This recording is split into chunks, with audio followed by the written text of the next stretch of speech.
Di sebuah desa kecil di pedalaman Kalimantan, terdapat sebuah warung sederhana yang selalu ramai dikunjungi pembeli. Warung ini milik seorang pria parubaya bernama Pak Dikar. Ia dikenal sebagai pedagang sate yang sangat mahir memasak. Sate buatannya memiliki aroma khas yang menggugah selera dan rasa yang sulit ditolak siapapun. Setiap malam, orang-orang dari berbagai penjuru datang ke warungnya untuk menikmati hidangan tersebut. Namun, ada sesuatu yang aneh tentang warung Pak Dikar. Tidak ada yang tahu pasti dari mana ia mendapatkan daging untuk membuat satenya. Beberapa orang pernah bertanya, tetapi Pak Dikar hanya tersenyum misterius dan menjawab, "Ini rahasia keluarga. Semua orang suka. Jadi apa masalahnya?" Meskipun demikian, kelezatan sate itu membuat banyak orang melupakan rasa penasaran mereka. Mereka terus datang, bahkan ada yang rela antre berjam-jam hanya untuk mencicipi seporsi sate. Semua berjalan normal hingga suatu malam, seorang pelanggan setia bernama Andi mulai merasakan sesuatu yang tidak biasa. Setelah beberapa kali makan sate di warung Pak Dikar, ia sering melihat bayangan aneh di cermin. Bayangan itu tampak seperti dirinya sendiri, tetapi gerakannya tidak sinkron dengan tubuhnya. Awalnya, Andi mengira itu hanya ilusi atau efek lelah karena bekerja seharian. Namun, semakin sering ia makan sate, bayangan itu menjadi semakin nyata. Suatu malam, saat Andi sedang berbaring di tempat tidur, ia melihat bayangan itu berdiri di sudut kamarnya. Wajahnya pucat, matanya kosong, dan bibirnya bergerak tanpa suara. Andi ketakutan dan berteriak, tetapi saat ia menyalakan lampu, bayangan itu menghilang. Keesokan harinya, Andi menceritakan pengalamannya kepada teman-temannya. Salah satu temannya yang bernama Budi, ia tertawa dan menganggap Andi hanya stres. "Mungkin kamu kebanyakan kerja keras," kata Budi sambil menyeringai. Namun, beberapa hari kemudian, Budi juga mulai mengalami hal serupa. Saat ia sedang berjalan pulang dari warung Pak Dikar, ia melihat bayangan dirinya sendiri berdiri di bawah pohon besar di tepi jalan. Bayangan itu menatapnya dengan tatapan dingin sebelum menghilang ke dalam kegelapan. Kejadian aneh ini mulai menyebar di kalangan warga desa. Beberapa orang yang sering makan di warung Pak Dikar juga melaporkan fenomena serupa. Mereka melihat bayangan diri mereka sendiri yang tampak seperti hantu. Ada yang mengaku bayangannya mengikuti mereka kemana-mana. Bahkan ada yang mengaku bayangannya berbicara kepada mereka, memperingatkan bahwa mereka akan segera menyatu. Rasa takut mulai menyebar. Namun, anehnya, meskipun mengalami kejadian mengerikan, banyak orang tetap tidak bisa menahan diri untuk tidak kembali ke warung Pak Dikar. Rasanya, seperti ada magnet yang menarik mereka untuk terus makan sate tersebut. Seorang pemuda bernama Jaka, yang merupakan salah satu korban kutukan ini, memutuskan untuk menyelidiki lebih dalam. Ia curiga bahwa ada sesuatu yang tidak beres dengan daging yang digunakan Pak Dikar. Ia tidak bisa begitu saja mengabaikan firasat buruknya setelah mendengar cerita dari Andi dan Budi. Semua korban kutukan itu memiliki satu kesamaan. Mereka pernah makan sate di warung Pak Dikar. Pada suatu malam tanpa bulan, ketika angin dingin berhembus pelan-pelan di antara pepohonan raksasa Kalimantan, Jaka bersembunyi di balik semak-semak dekat warung Pak Dikar. Warung itu tampak seperti biasa dari luar, sederhana, dengan lampu minyak yang redup memberikan cahaya hangat. Namun, ada sesuatu yang ganjil di udara. Bau yang tercium bukan hanya harum rempah-rempah, tetapi juga aroma daging anyir yang menusuk hidung. Jaka menunggu hingga semua pelanggan pulang. Warung itu mulai sepi, dan akhirnya hanya tersisa Pak Dikar sendiri. Pria paruh baya itu tampak tenang, bahkan terlalu tenang. Matanya yang tajam memperhatikan sekeliling sebelum ia beringsut masuk ke bagian belakang warung. Jaka merasa ini adalah saat yang tepat untuk menyelidiki. Dengan hati-hati, Jaka mengendap-endap menuju bagian belakang warung. Suara langkah kakinya tertelan oleh dedaunan kering yang berserakan di tanah. Saat ia sampai di belakang warung, nafasnya tertahan. Di sana, ia melihat pemandangan yang membuat jantungnya berdetak kencang. Pak Dikar sedang berdiri di depan sebuah meja besar yang dipenuhi alat-alat pemotong daging. Di atas meja itu terbaring tubuh manusia, atau lebih tepatnya, potongan tubuh manusia. Jaka hampir muntah saat menyadari bahwa tubuh itu masih segar. Darahnya menetes ke lantai tanah, lihat yang kotor. Tapi yang lebih mengerikan adalah wajah tubuh itu. Wajah itu mirip sekali dengan salah satu pelanggan tetap Pak Dikar, yaitu Andi. Jaka ingat betul bagaimana Andi beberapa hari lalu menghilang tanpa jejak. Orang-orang mengira dia pergi ke kota untuk urusan pekerjaan, tetapi ternyata tubuhnya ada di sini, di tangan Pak Dikar. Pak Dikar bekerja dengan gerakan yang sangat presisi, seperti seorang ahli bedah. Dia memotong daging-daging itu dengan pisau besar yang bersinar di bawah cahaya lampu minyak. Setiap potongan daging kemudian dimasukkan ke dalam baskom logam besar, siap untuk dibumbui dan dibakar menjadi sate. Jaka ingin berteriak, tapi suaranya tercekat di tenggorokan. Kakinya gemetar hebat, dan napasnya terasa berat. Namun, yang membuat Jaka benar-benar ketakutan adalah suara-suara samar yang mulai terdengar dari belakang warung. Awalnya, ia pikir itu hanya angin, tapi suara itu semakin jelas. Itu adalah jeritan lemah, seperti orang yang berusaha berteriak, tetapi suaranya teredam. Jaka menoleh ke arah sumber suara dan melihat sesuatu yang membuatnya nyaris pingsan. Di sudut belakang warung, ada beberapa sosok bayangan gelap yang bergerak-gerak seperti asap hitam. Bayangan-bayangan itu tampak seperti manusia, tetapi wujud mereka tidak jelas. Ada yang berdiri, ada yang merangkak, dan ada yang bergoyang pelan-pelan. Mereka semua menatap ke arah Jaka, meskipun mereka tidak memiliki mata yang jelas. Jaka mencoba mundur, tetapi langkahnya terhenti saat ia mendengar suara Pak Dikar.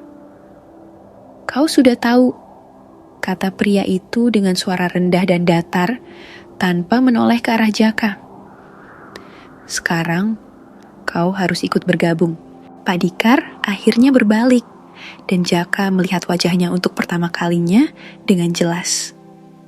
Mata Pak Dikar kosong, seperti dua lubang hitam yang menelan cahaya. Bibirnya tersenyum lebar, tetapi senyum itu tidak menyentuh matanya.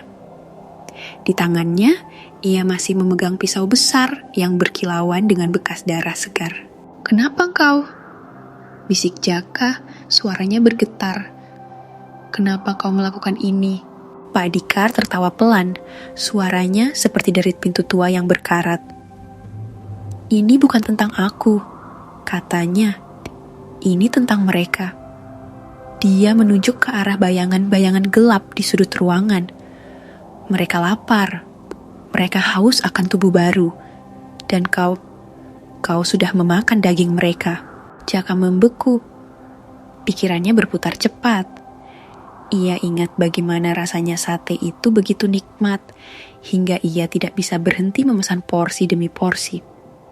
Sekarang, ia sadar bahwa ia telah menjadi bagian dari siklus kutukan ini. Bayangan-bayangan itu mulai bergerak mendekat.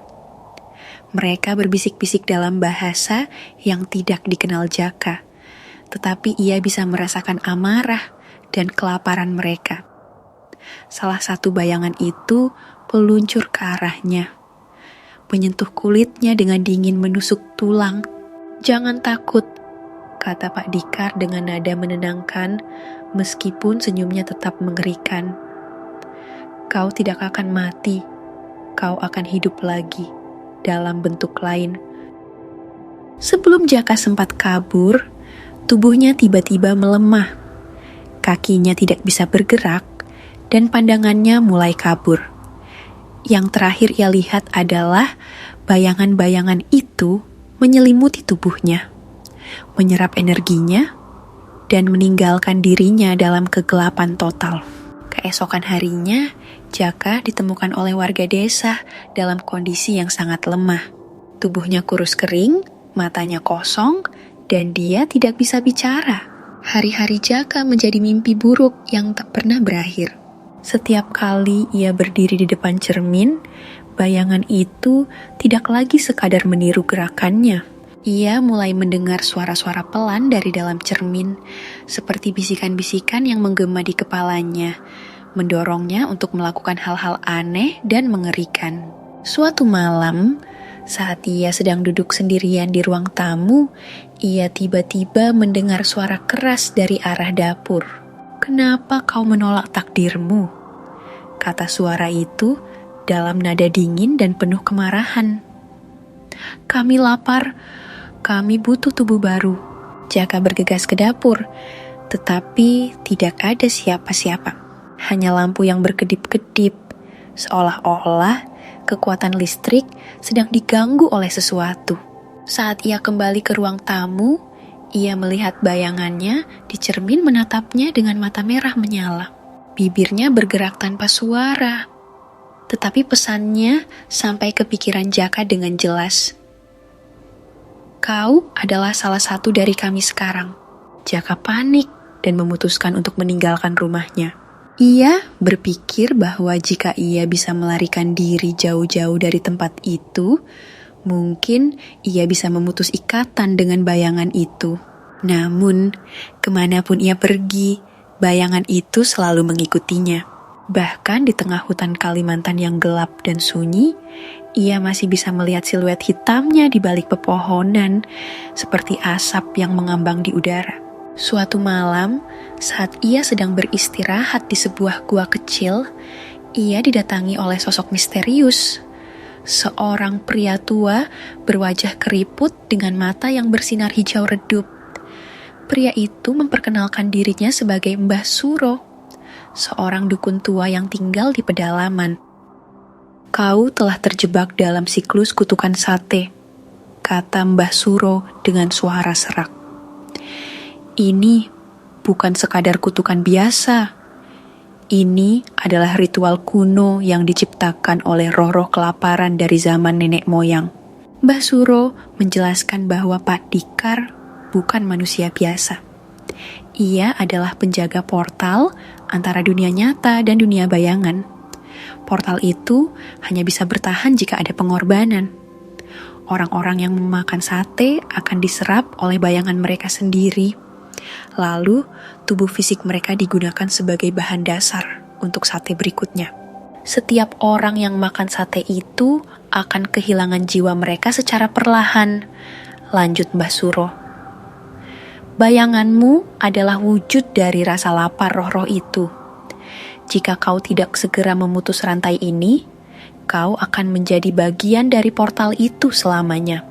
Mbah Suro memberikan Jaka sebuah mantra kuno yang diyakini bisa melemahkan bayangan itu. Namun, mantra itu hanya akan bekerja jika Jaka berani menghadapi bayangannya secara langsung. "Kau harus melawan ketakutanmu," kata Mbah Suro. "Jika kau berhasil mengalahkannya, kau bisa membebaskan dirimu dari kutukan ini. Tapi jika kau gagal, kau akan lenyap sepenuhnya." Dengan hati-hati, Jaka kembali ke desa dan mempersiapkan ritual tersebut. Mbah Suro membimbingnya untuk menggambar simbol-simbol kuno di lantai menggunakan abu kayu bakar dan darah ayam. Simbol-simbol itu dipercaya bisa membatasi pergerakan bayangan. Malam harinya, Jaka duduk di tengah lingkaran simbol itu, memegang sebilah pisau tradisional yang diberikan Mbah Suro. Ia mulai membaca mantra dengan suara gemetar. Awalnya, tidak ada yang terjadi. Namun, beberapa saat kemudian, udara di sekitarnya mulai bergetar. Bayangan itu muncul dari kegelapan, lebih besar dan lebih mengerikan dari sebelumnya. "Kau tidak bisa melawanku," kata bayangan itu dengan suara bergema, seperti gabungan ribuan jeritan. "Aku adalah bagian dari dirimu." Bayangan itu mulai menyerang, mencoba masuk ke dalam lingkaran simbol. Jaka merasakan dingin, menusuk tulang menjalar ke seluruh tubuhnya. Ia tahu bahwa ini adalah pertarungan hidup dan mati. Dengan segenap keberanian, Jaka melanjutkan mantra sambil menusukkan pisau ke arah bayangan itu. Pisau itu melesat ke udara, tetapi seolah-olah menembus sesuatu yang padat. Bayangan itu berteriak keras, tubuhnya mulai terbelah menjadi asap hitam yang menghilang ke udara. Namun, tepat sebelum bayangan itu lenyap sepenuhnya, ia berkata dengan suara lemah, "Ini belum berakhir." Setelah ritual itu, Jaka merasa lega. Bayangan itu tidak lagi muncul di cermin, dan ia bisa tidur tanpa mimpi buruk. Namun, beberapa hari kemudian, ia mulai merasakan sesuatu yang aneh. Tubuhnya seringkali terasa ringan, seolah-olah ia tidak benar-benar ada. Kadang-kadang, ia melihat kilatan bayangan di sudut matanya, meskipun ia tidak yakin apakah itu nyata atau hanya ilusi. Yang lebih mengejutkan adalah ketika ia kembali ke desa. Warga desa mulai melihatnya dengan pandangan curiga. Beberapa orang bahkan menghindarinya, seolah-olah ia membawa aura kematian. Sebab ada rumor bahwa Jaka telah menjadi pengganti Pak Dikar sebagai penjaga baru portal itu. Suatu malam, Jaka kembali ke warung tua, tempat ia pertama kali menyaksikan kekejaman Pak Dikar. Warung itu tampak kosong, tetapi ada sesuatu yang menariknya ke sana. Saat ia masuk, ia melihat meja besar yang sama, alat-alat pemotong daging, dan baskom logam besar yang berisi daging segar. Bau amis menyengat memenuhi udara. Tiba-tiba, suara Pak Dikar terdengar dari kegelapan. "Selamat datang penggantiku," katanya dengan suara rendah. "Kau sudah memilih jalanmu sendiri." Jaka berbalik, tetapi tidak ada siapa-siapa. Yang ada hanyalah senyum mengerikan yang muncul di setiap bayangan di dinding. Beberapa bulan kemudian, warung Pak Dikar tiba-tiba menghilang tanpa jejak. Tidak ada yang tahu kemana ia pergi atau apa yang terjadi padanya. Namun, beberapa warga yang pernah makan di warungnya masih mengalami kejadian aneh. Mereka melihat bayangan mereka sendiri yang semakin kuat, mengancam akan mengambil alih tubuh mereka. Ada yang percaya bahwa Pak Dikar adalah jelmaan roh jahat yang memanfaatkan kelezatan sate untuk menjebak manusia. Ada juga yang mengatakan bahwa ia adalah korban kutukan yang sama, terperangkap dalam siklus abadi untuk mencari pengganti. Hingga hari ini, legenda tentang warung sate di pinggir jalan itu masih menjadi cerita rakyat di desa-desa Kalimantan. Orang-orang sering memperingatkan satu sama lain untuk tidak pernah tergoda oleh kelezatan sate yang terlalu sempurna, karena di balik kenikmatannya mungkin ada harga yang terlalu mahal untuk dibayar.